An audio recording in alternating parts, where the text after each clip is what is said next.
Your Excellency Ambassador Hamid Al-Bayati, Permanent Representative of Iraq, and Mrs. Al-Bayati, Your Excellency Ambassador Peter Thompson, Acting President of the General Assembly, Madame Michelle Bachelet, Excellencies, Honorable Ministers, distinguished guests, ladies and gentlemen. I thank Ambassador Hamid Al-Bayati of Iraq for organizing this very important event. Gender equality and empowerment of women and girls has been priority from my first day as a Secretary General.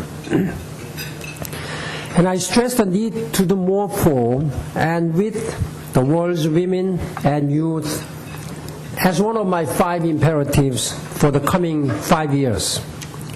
Gender equality and empowering women and girls are important objectives in their own rights. They are also essential to attaining our other shared objectives. Women's participation in peacekeeping, peacemaking, peace building is necessary for a durable peace. Harnessing the talent and potential of women and girls provides a much firmer foundation for durable and equitable economic growth and recovery. And bringing more women into political and economic life will help us achieve the Millennium Development Goals. I'm especially proud of the establishment of UN Women during my first term under the leadership of Madame Michelle Bachelet. But of course, gender equality and women's empowerment in the United Nations is about more than one part of the system. It's about the UN genuinely delivering as one for the world's women and girls. Accountability for delivering progress for women and girls rests with each UN entity. UN Women is there to remind them of that accountability and to support them in living up to it. Of course, the UN system, we are doing more than ever before. From getting girls into school to bringing men and boys together as partners against the violence against women, from promoting a global strategy for women's health to supporting women's participation in politics and their access to decent work. I'm also working to make sure that the UN itself walks the talk. Today, we have more women in senior positions than ever before. Our top humanitarian official and our top development official, our head of management, chief internal oversight officials, our top doctor, top lawyer, even our top cop, they are all women in the United Nations.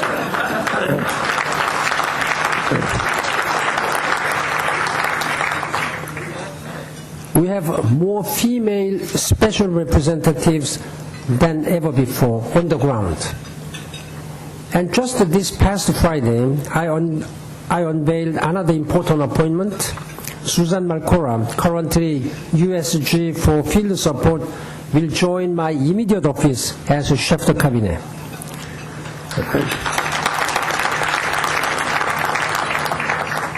I plan to do even more in this direction. In particular, my challenge now is to see the same kind of representation of women throughout middle management. I've been often jokingly saying that we have many women in the bottom. We have some more women now on the head. That we need to strengthen this middle part, but I don't know whether women like that this waist. They always want to have a nice waistline, but as far as the United Nations Secretariat is concerned, I'd like to have strengthened the waistline of the body.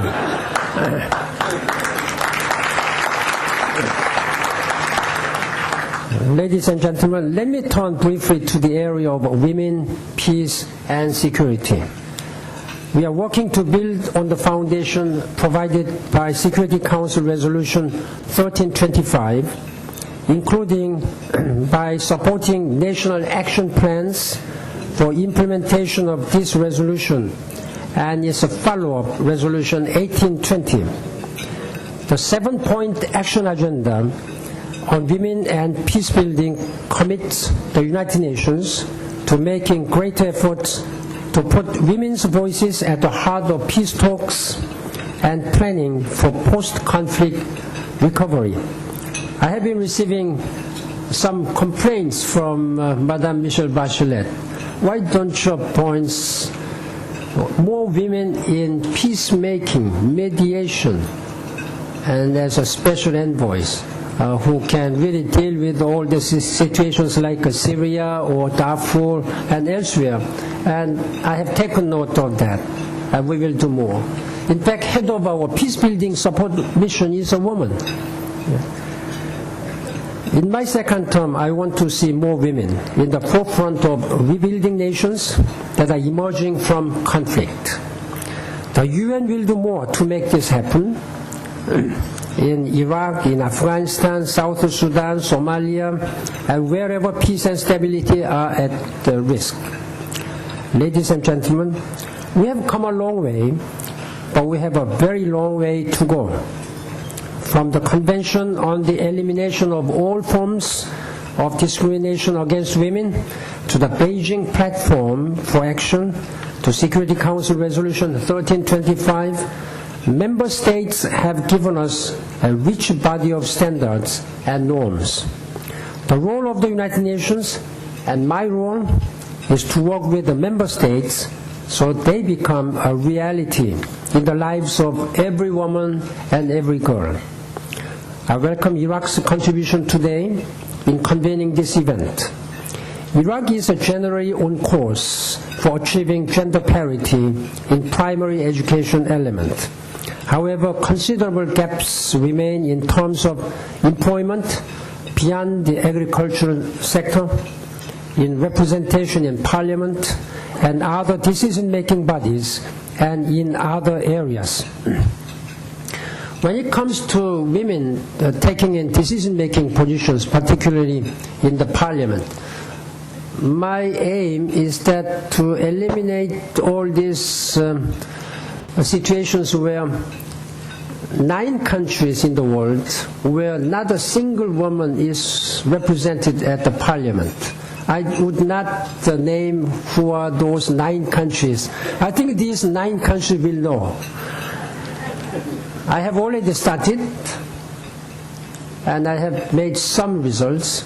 Several of them have already come out with certain special measures to ensure that there will be a woman representation. As you might have seen, Somalia recently in their constitution, they have made it sure that 30% of women will be represented at parliament and constituent assembly and central electoral commission. And there are many countries, even in Libya, they ensured to have at least more than 10%. But this may be modest, but it's a good beginning. So this is my target of all those 9 countries. But except this, not only these 9 countries, but other countries whose representation rate is lower, then I'm going to really work hard to increase this level. The United Nations is strongly committed to helping Iraq to meet the Millennium Development Goals and enabling the country's women and girls to realize their rights and aspirations. For my part, I will continue bringing the energies and authority of my office to this challenge, not just in Iraq, but throughout the world. That means making progress in ending impunity for violence against women. It means supporting the allocation of resources to women's economic empowerment, and it means continuing to encourage member states to increase the number of women who vote and hold positions of political leadership. Wherever I travel, I carefully study and comment on the representation of women, but among the civil society groups I meet and among the parliamentarians that I address, my focus is always on gender equality and women's empowerment. This cause has the potential to fundamentally change our world for the better. While I am Secretary General, I will not rest in its pursuit, and I count on your support and leadership. Thank you very much. Thank you.